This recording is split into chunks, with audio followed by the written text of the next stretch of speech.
Hey, what's going on YouTube? This is Technology Mafia, and today I am comparing two lenses. It is the shootout between the kit lens, the 16 to 50, and the G lens. This is the 18 to 105. Big size difference, but what does the image quality look like from each of these? So first, let's take a look at just how much of a difference there is between these two lenses up close. So here are the two lenses side by side, and one is obviously a lot bigger. The kit lens is very compact. This is when it is folded in or closed. So when you do power it on, it does zoom out, but it only gets about this big. The 18 to 105 is substantially larger. However, it stays in this barrel, so there is no movement forward or backward from this spot. The front, you could see the glass element on the kit lens is very small. The 18 to 105 has a large piece of glass in the front. On the back, both of them have metal mounts. Both of these lenses have the power zoom feature. So what that means is you have a toggle with wide and telephoto, and you can move them left and right, and that will zoom the lens forward or backward. Both of these lenses have optical steady shot and obviously autofocus. So now I'm recording with the 16 to 50 kit lens, and this is just to show you at 16 millimeters how wide it is, and I'm going to have my camera woman zoom in all the way to 50 millimeters. Now I'm going to play back the audio from the camera because you will notice that when zooming this lens does make noise, and it may be louder than the other lens. We'll see. Alright, and now we are filming with the 18 to 105 lens. This is at 18 millimeters and zooming all the way into 105. Now I'm playing back the audio from the camera just so you could listen to this camera zooming, whether it is quieter or not quieter for video. Now let's look at some sample images from both of these lenses. Okay, we're going to start here with some video. This is the 18 to 105 at 18 millimeters, now zooming in all the way to 105. Optical steady shot does a good job of keeping the shot steady even though it is windy outside and the tripod is a little bit wobbly. Now switching to the 16 to 50 millimeter, you could see that the range is shorter. Now this is a portrait, side-by-side portrait of my wife.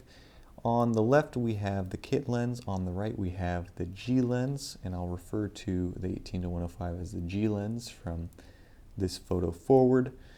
Now the kit lens is at 16 millimeters, the G lens is at 18 millimeters, so you can see there is a little bit of a difference, but optically both images are identical. Here's another side-by-side. Both of these pictures are taken in manual mode. ISO is the same on each of these. The kit lens is shot at f5.6.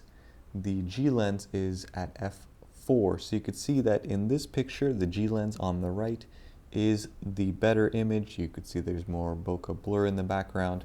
If we do identical settings on both lenses, set the ISO to the same setting, and we set both lenses to f5.6 at 1/60th of a second, they look almost identical. Very difficult to see any difference between these two images. Once again, here is the kit lens. This is at 40 millimeters, f5.6, ISO 400 and 1/60th of a second. Nice sharp image. The same picture with the G lens, 40 millimeters, f5.6, ISO 400, and you could see there is no difference whatsoever that I can see between the two of them. Yet again, here's the kit lens, this time at 35 millimeters, so f5.6, ISO 200 and 1/60th of a second. If we switch over to the G lens, I would say that the G lens does a little bit better with the high contrast background. So in this case, the Ferris wheel cars are done better with the G lens, but again, they're very, very, very close. Here's another side-by-side using the exact same settings. You can see very difficult to tell which one is better. And the last shots that I'll show you here are at 50 millimeters. Here's the kit, and I shot the G lens with the same exact settings except for the f-stop. I did f4.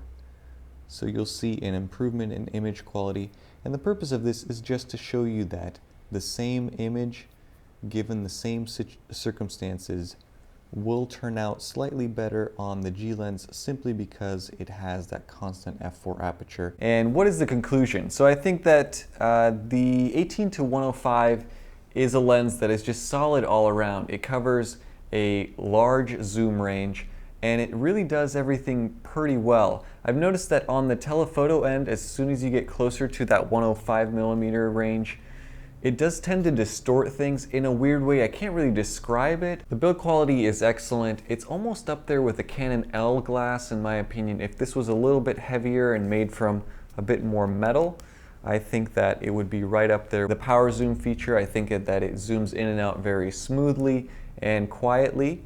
I like that the focus ring is nice and smooth. However, because it is fly-by-wire focusing, it's not the easiest thing in the world. What I don't like about this lens is just the size. It's so big. When you put it on a small-bodied camera like the A6000, it almost looks a little out of place. When you're carrying it around trying to do street photography, it weighs a bit more than the kit lens, obviously, and it's not very easy to take around with you. With the f4 aperture throughout the zoom range, you get a good image no matter what focal length you are between 18-105. This lens does let in more light than the kit lens beyond about 20mm, when the kit lens goes from f3.5 to f4.5 and eventually 5.6. At 35mm, this lens is at f5.6, while this 18-105 is going to be at f4. That means it produces better, more crisp images. However, the difference isn't huge. You're talking about a price difference of $200 versus about $600. Are the images coming out of this lens 3 times better? No, they're not. Do I wish that Sony had an f2.8 constant aperture lens with a zoom range of, let's say, 16 to 50? Absolutely, I would buy that lens in a heartbeat. But for the time being, this 18-105 f4 is about the best bang for your buck when it comes to zoom lenses as you can get. Overall, would I recommend this lens? For the right shooter, yes, absolutely. If you're looking for something that is better than the kit lens and offers a larger zoom range and you can deal with the larger size, then this lens is excellent. If, however, budget is your concern and you want something that is compact, that you can carry around with you, and you don't necessarily need that 105mm telephoto end, then the kit lens does fine, and it really does keep up in most images. So that is it for this video. I hope you guys found it useful and learned something. If you did, please hit that like button below.